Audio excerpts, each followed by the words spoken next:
Welcome back to Leafolution. In this space, it is my goal to reconnect us with Gaia, to ground us back into our heart space, and remind us of our unity. We are all divine sparks, and we are all in this together. So for today's reading, I'm actually going to be bringing in a message from Luna. So we'll get right into it. I will show you the area and then we'll start the reading.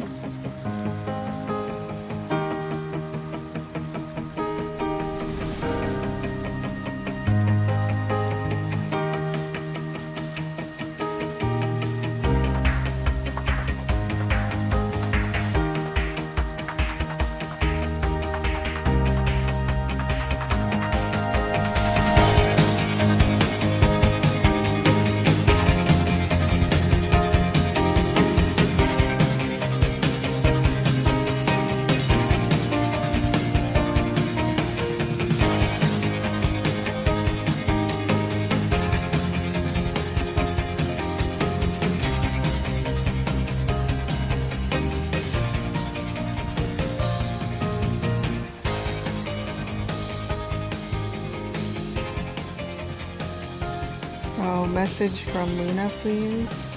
What does Luna have to say to us?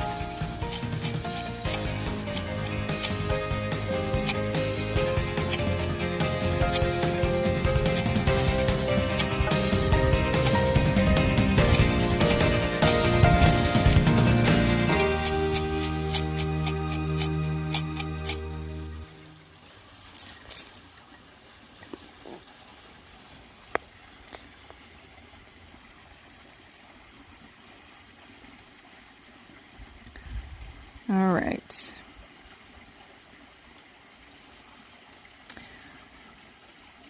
The first piece of the message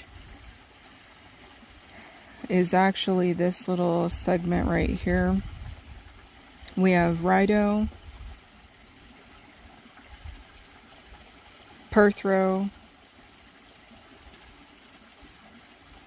Othala, and the three of these together, there is a journey, some sort of transformation, metamorphosis that is happening underneath the surface within our subconscious. So this could indicate the stuff that is happening during our dream time. It could indicate the stuff that the different synchronicities that we are seeing, repeating numbers, any type of signs and signals that are trying to get your attention to plug you into energy streams that are outside of the everyday conscious living. And with Othala here, there is also a sense that these skills, it's like they're latent skills, but they've been developed before. This very much feels like past life energy read, a remembering of the skills that you have used, that you've built in a previous life, coming to a space where you are remembering them and understanding the value that they bring to the collective. And that's the initial feeling that's coming out from the reading. After that, we have Tiwaz and Uruz. So Tiwaz is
So how's that for a message too? We've got some hummingbird energy. So green being heart chakra,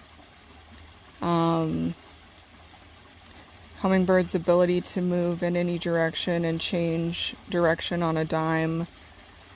This journey process, not being afraid to steer the course that's necessary, make those changes.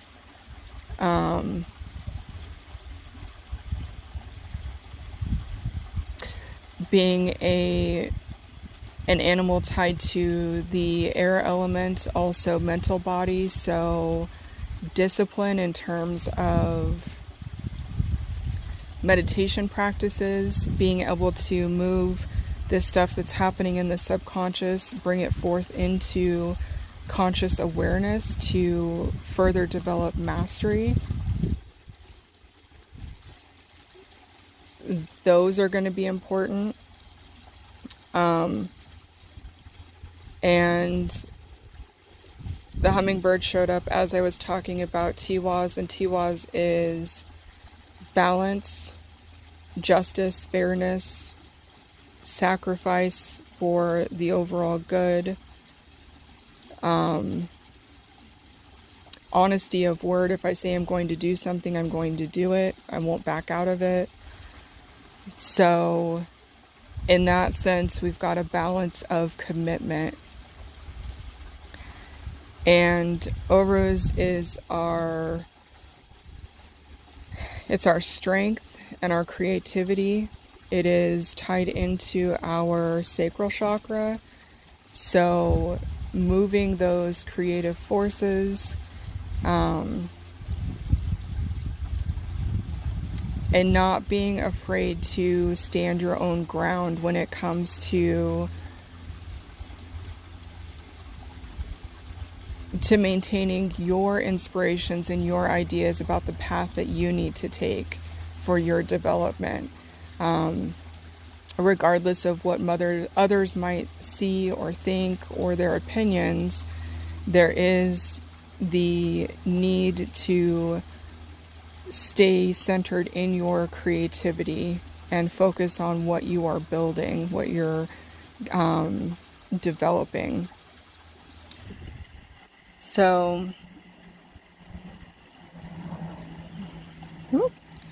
we have Hagalaz, our hail energy. We also have Kenaz, our torch energy.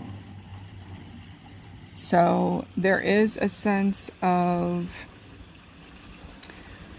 emotional movement, but burst emotional movement. So a binge and purge type of energy almost. And with that it's just coming through as a caution to be aware that binge and purge energy is going to be disharmonious with this creative force that we have, with this steadiness and staying power. So you'll want to be mindful of pacing yourself. With Kenaz coming out, that is our torch energy. So it is a form of illumination, a form of transportable illumination, so that wherever you go, there are resources available for you to look at things from different perspectives, that as you are developing these skills and tying yourself back into memories of where you've come from, what you've lived, the experiences and gifts that you bring to this lifetime, there are resources and teachers around you that will help shed light in these places when you have questions or need guidance.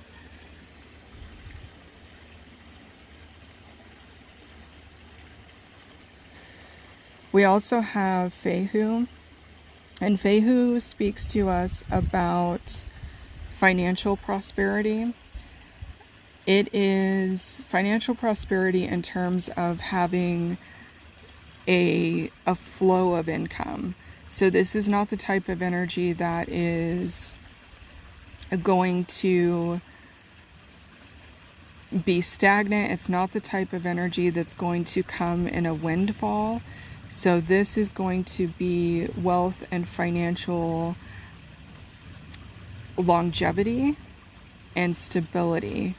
So again, I feel like this is tying into the need to pay attention to binge and purge energy, that for overall wellness and development, productivity on this journey, that commitment and discipline to your creative endeavors, to the creation of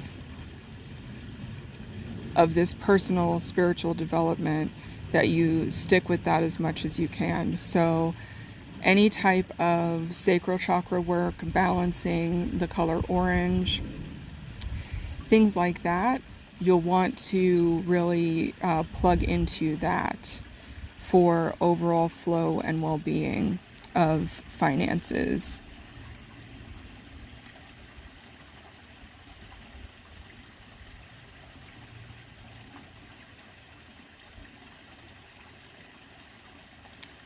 Okay.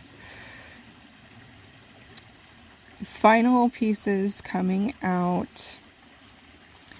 This is Ansu's, and this is telling us that communication, having an open mind, being open to entertaining new ideas, new ways of seeing things, being able to take risks and speak from your heart, even when things feel like they may not connect or resonate with everyone. It's really a sense of being honest with yourself, a sense of connecting in with your heart space. And this is going to be throat chakra energy. So blue is also going to be a helpful color energy to incorporate. We have Ewaz, and this is our companion energy. This is horse. So this tells us that we are not alone on this endeavor. Remember earlier I was saying there is a sense that teachers and guides will appear on this journey as you are seeking development, as you're seeking answers, and Ewaz showing up just really confirms that. So horse energy is very spiritual. It is an energy that really connects us to the heavens and to the realm, the angelic realms. It connects us to the star nations, just really those things that are bigger than us, that are harder to conceptualize sometimes. So this is Soul Star Chakra is the type of energy that's coming through in this one.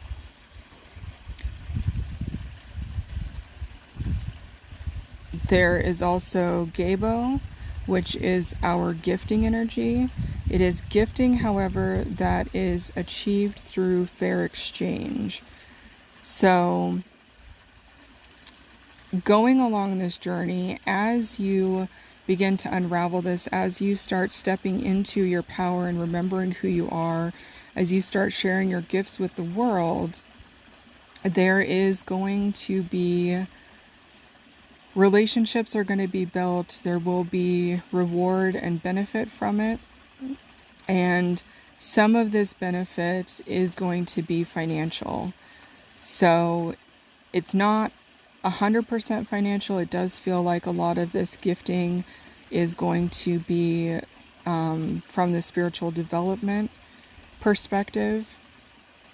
But it is through the community feel. It is through working together with others, with your spiritual team, with your families, with your communities, those around you.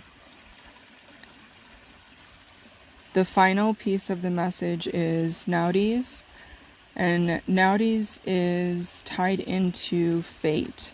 So in Norse mythology, it is very connected with the Norns, who are the weavers of fate. They